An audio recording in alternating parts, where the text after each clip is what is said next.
Recording in progress.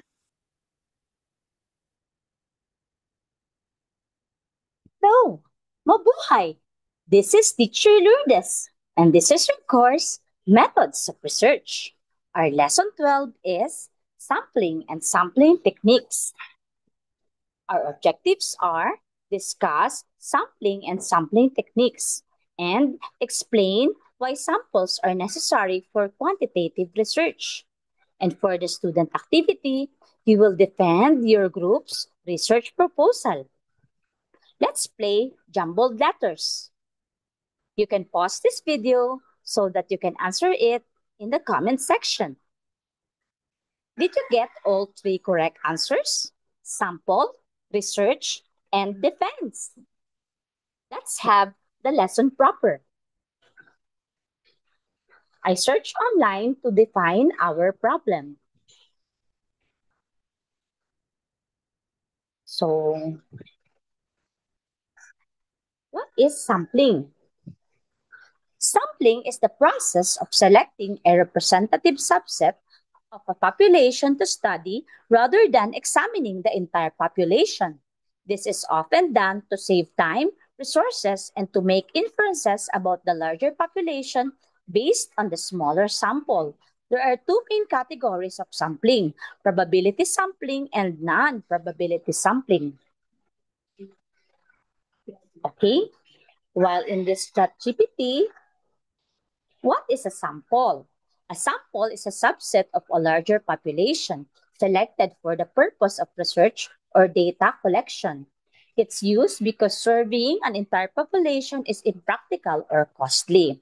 So, when you are gathering data, you need to get a sample from a larger population. A sample is a subset of a larger population. They are selected because they are the ones who can answer your research questions or your research objectives.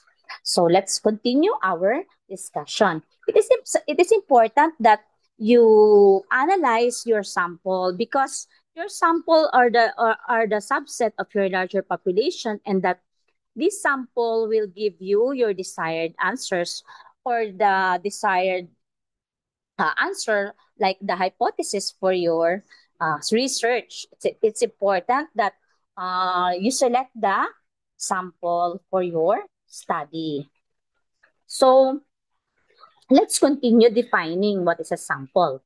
A sample is a subset of population that is selected for study. It is chosen to represent the characteristics of the larger population, allowing researchers to make inferences about the population based on the data collected from the sample. So, for example, I have a dissertation that is, I'm already starting the data gathering for my dissertation entitled Preserving the Indigenous Science and Technology of the Manide Tribe. So, I will not interview or make a survey for the whole population of Manide tribe. I will only choose the elders or the educated Manide tribe population who can answer my research questions, because they are the ones who are proper to answer my study. I will not interview all of the Manide tribe, only the educated ones and the elders, and those Manide who can answer my questions. Okay?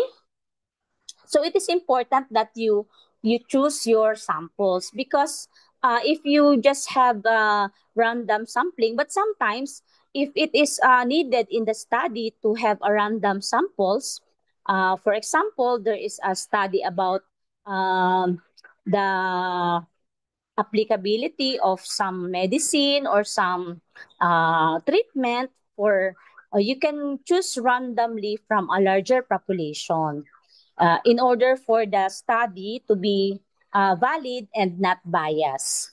Sometimes the sampling is purposive, sometimes it is random sampling. So let's continue. So what is sampling? Sampling is the process of selecting that subset from the population. The goal is to make the sample as representative as possible to enable valid inferences about the population. Okay? So sampling is the process of choosing a sample from a population. It involves defining the target population, determining the sampling method, and selecting the sample units. So, what is a non-probability sampling? Non-probability sampling involves selecting a sample where not every member of the population has an equal chance of being chosen.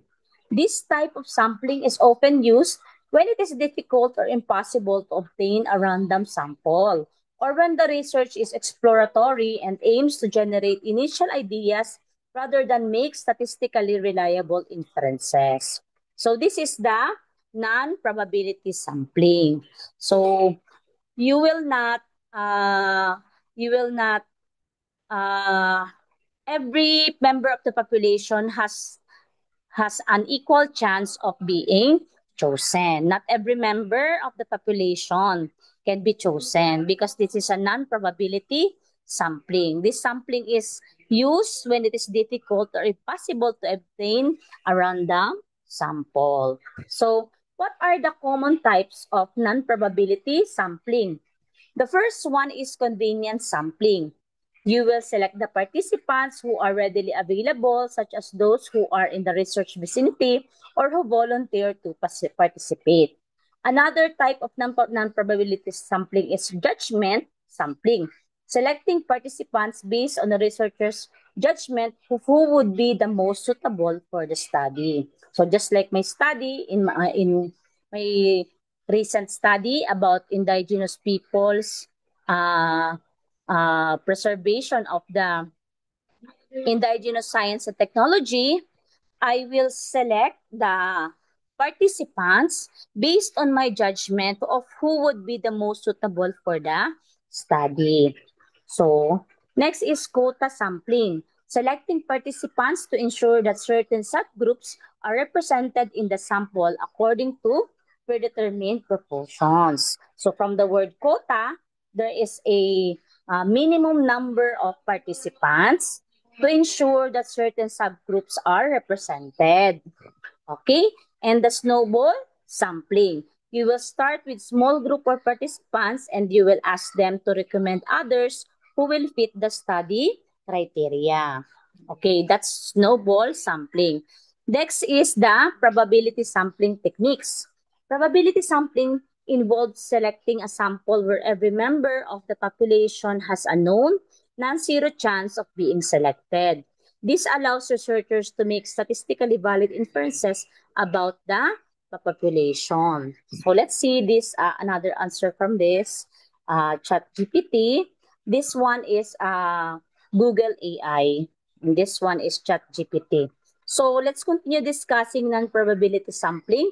These methods involve subjective selection where not every member has a known or equal chance of being included. So as we said before in the from Google AI, convenience sampling is also called grab or haphazard sampling, selecting whoever is easily available. This is fast and cheap but prone to bias and limited generalizability.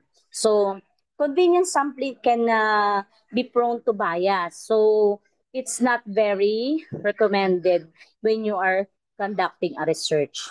Next is the quota sampling, as we have mentioned earlier. You will recruit the subjects to meet predetermined subgroup quotas, for example, gender proportion, but with non-random selection within each quota.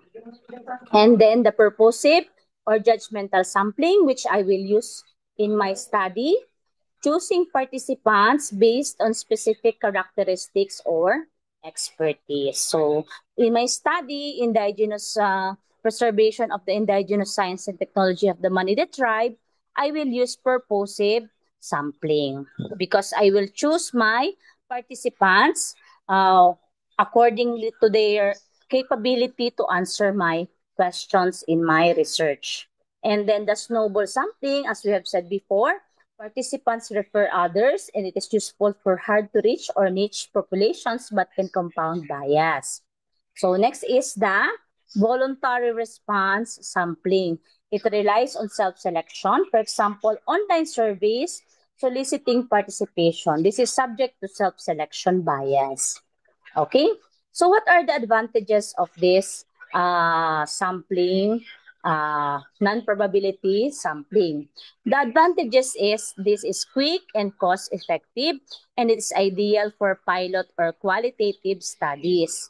So my study about the Mande tribe, indigenous science and technology, is a qualitative study. So this is purposive sampling is ideal for me. And it is useful when sampling frames are unavailable or respondents are niche. So what are the disadvantages of this non-probability sampling? So disadvantage are high sampling bias, limited external validity, and inability to estimate sampling error. So now let's go to probability sampling techniques. These methods rely on randomized selection, giving each unit in the population a known, non-zero chance of inclusion, enabling statistical inference. So when will you use probability sampling?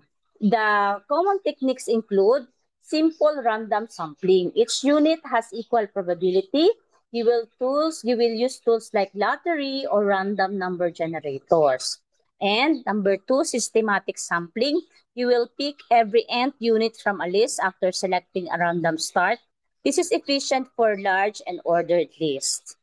And stratified sampling. You will divide the population into subgroups or strata, then randomly sample within each to ensure subgroup representation. And cluster sampling, where you will randomly select clusters, for example, schools, regions, and then sample or units or random within clusters. Okay? So what are the advantages of this probability sampling? This type of sampling reduces bias, and it enables generalization and estimation of the sampling error. And it is often most cost-effective for large or geographically diverse populations. So let's look at this another source from Google AI. So probability sampling techniques. Samples involve selecting a sample where every member of the population has a known non-zero chance of being selected. This allows researchers to make statistically valid inferences about the population. So when it comes to statistics, when you use the probability sampling techniques, it is valid. So what are the common types of probability sampling? Simple random sampling. Each member of the population has an equal chance of being selected, similar to drawing names from a hat or when you have a raffle. And then systematic sampling, every nth element of population is selected. And stratified sampling, the population is divided into subgroups based on relevant characteristics, and then a random sample is drawn from each stratum. And cluster sampling, the population is divided into clusters or groups, and a random sample of clusters is selected. For a more helpful explanation, okay, so why is it important to have broad samples? Of course, when you are answering your research questions, it's important that the sample from the population can reflect the data we aim to gather in our study. So for the summary, for the non-probabilities sampling type, the method is convenience, and there is a quota, and it is purposive. As I have said, my research in Manide tribe is a purposive because it is a qualitative study, and I need selected participants to answer my listed questions. And the key feature of non-probability is non-random subjective selection. And it is fast, cheap, and it has qualitative insights. The limitations are it has bias and it has limited generalizability. And in the probability, The method is random, systematic, stratified, and cluster. And the key feature is there is a known chance of inclusion, and the advantage is representative. It means every part of the population has a representative, and there is a low bias and measurable error. And it is more complex and resource heavy. So probability sampling is used in quantitative studies because in quantitative studies, the more participants or survey answers are used, the more valid will be the study when you are using quantitative research in your methods. Okay, so what are our final thoughts? Our final thoughts is you will use probability sampling when the goal is to make generalizable and statistically valid inferences. And you will use non-probability sampling when working with limited resources, pilot studies, or specialized populations, keeping in mind the limitations and transparency in reporting them. Okay? So these are our resources. Thank you so much for our resources. This is our resources. Okay. Cambridge, okay, and Qualtrics, PMC, ResearchGate, Scriber. Okay, so these are our resources. Okay, thank you so much for our resources. Okay, very well mined, investigate just Scriber. Okay, thank you so much also to ChatGPT, Google AI, and Zoom.com and Canva.com. So I hope you understand our lesson about sampling and sampling techniques. So let's now have the student activity. So, as I have told you before, you will defend your chapter 1 to 3, the research proposal. By this time, I hope you are already ready in your research proposal. And let me check your paper in preparation for your defense. You will send your chapter 1 to 3 to our Google Classroom. Okay? So, I hope you pass your defense in our you I hope you do your best. I told you that you can use artificial intelligence in your preparation of chapter 1 to 3, but make sure that you understand and it is your idea, and you will only use ChatGPT in order to improve your paper when it comes to grammar and also professional tone. But it is important that you will prepare your own questions and your own review of related literature and your methodology so that you can answer the questions of the panel. So, thank you so much. This is your teacher Lourdes saying, mabuhay.